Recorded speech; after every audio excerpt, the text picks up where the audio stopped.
जो अनुभूति मुझे उनसे मिलकर हुई है, उसके बाद मैं ये कह सकता हूं कि वो एक दैवीय शक्ति के प्रतीक हैं। जहां तक रहा गठबंधन का सवाल, तो उसका तो अंतिम संस्कार नीतीश कुमार ने पहले ही कर दिया। गुरु जी, प्रधानमंत्री नरेंद्र मोदी से मिलकर कैसा लगा? उनके विचारों से किस तरीके से आपको उनको लगा देखते बात करके? देखिए, मैं आदरणीय नरेंद्र मोदी जी से पहली बार मिला और मुझे ये कहने में कतई संकोच नहीं है कि प्रधानमंत्री जी के ऊपर निश्चित ही किसी दैवीय शक्ति की कृपा है। जो अनुभूति मुझे उनसे मिलकर हुई है, उसके बाद मैं ये कह सकता हूं कि वो एक दैवीय शक्ति के प्रतीक हैं। उस एहसास को मैं शब्दों में बयान नहीं कर सकता हूं। उस एहसास को शब्दों में परिभाषित नहीं किया जा सकता है। गुरु जी, आपकी पहचान एक कांग्रेसी नेता के तौर पर होती है, किस तरीके से देखते हैं आपको फील्ड पर? मेरी पहचान सनातन के सेवक के रूप में है। मैं भारत के साथ हूं और सनातन के साथ हूं, और सनातन वो धर्म है जो सत्य है, जो शाश्वत है। कल आपकी मुलाकात प्रधानमंत्री जी से हुई, क्या कहेंगे उस पर? श्री कल्की धाम के शिलान्यास समारोह का निमंत्रण देने में माननीय प्रधानमंत्री जी को गया था। मुझे खुशी है और मैं उनका आभार व्यक्त करता हूं कि भारत के यशस्वी प्रधानमंत्री आदरणीय श्री नरेंद्र भाई मोदी जी ने मेरे निमंत्रण को स्वीकार किया।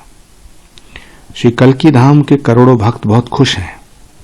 सनातन धर्म को मानने वाले करोड़ों लोगों की ये भावना थी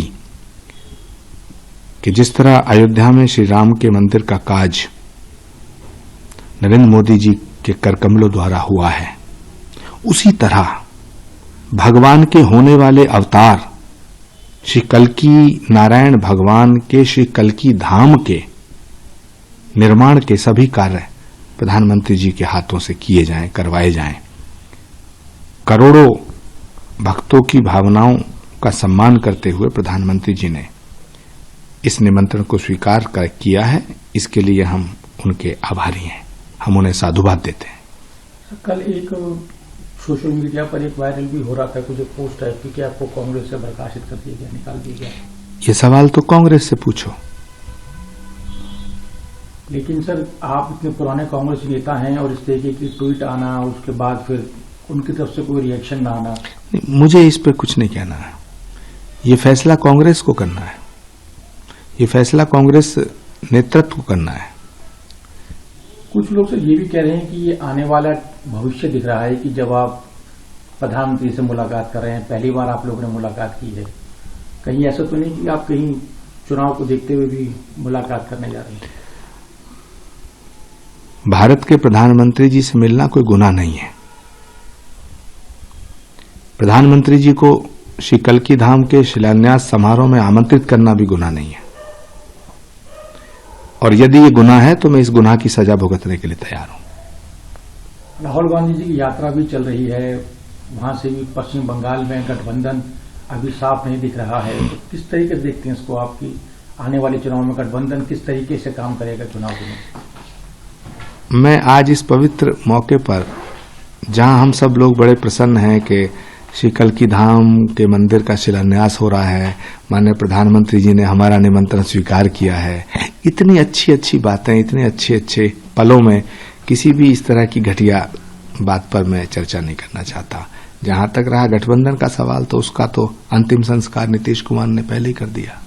ज्ञानवापी मामले में भी अब वहां पे पूजा पाठ शुरू कर दिया गया है। मुस्लिम पक्ष एक तरफ इसका विरोध कर रहा है और वहीं दूसरी तरफ हिंदू पक्ष इस चीज को लेकर उत्साहित है कि वहां पर भगवान शिव की पूजा आराधना शुरू की जा रही है।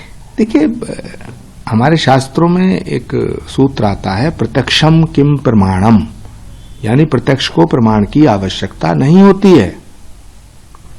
और भारत एक बहुत बड़ा लोकतांत्रिक देश है, यहाँ एक न्यायपालिका है, न्यायपालिका पे भरोसा करना चाहिए।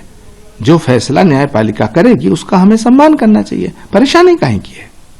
हेमंत सोरेन को भी लगातार ईडी का नोटिस, गिरफ्तारी, उठापटक शुरू हो गई है। तो इस तरीके की जो हरकतें हैं वो कैसे देखते हैं उसको आप आने वाले चुनाव में? अब कहीं लूट खसोट होगी तो एजेंसियां काम तो करेंगी। आदिवासी होने का मतलब ये नहीं है कि करोड़ों रुपए को लूट करके अपना घर बन लिया जाए। आदिवासी होने का मतलब ये है कि भगवान बिरसा मुंडा के सिद्धांतों पे चला जाए। आदिवासी होने का मतलब ये नहीं है कि आप करोड़ों रुपए लूटेंगे और ईडी आपके घर नहीं जाएगी। ये कैसी राजनीति है इस देश में? क्या हम भ्रष्टाचार का समर्थन करेंगे? क्या भ्रष्टाचार का समर्थन किया जा सकता है? तो आप मानते हैं कि सही कदम ईडी का कि उनकी गिरफ्तारी को लेकर, और सरकार भी वहां बदलने जा रही है? मैं ये नहीं कहता ईडी सही है, ईडी गलत है। मैं कहना चाहता हूं भ्रष्टाचार करना गलत है। और इस देश में अदालत है, कोर्ट है, न्यायपालिका है, उस पर फेथ कीजिएगा, उसका सम्मान कीजिएगा, भरोसा रखिएगा। अगर आप निर्दोष होंगे तो आप छूट जाएंगे।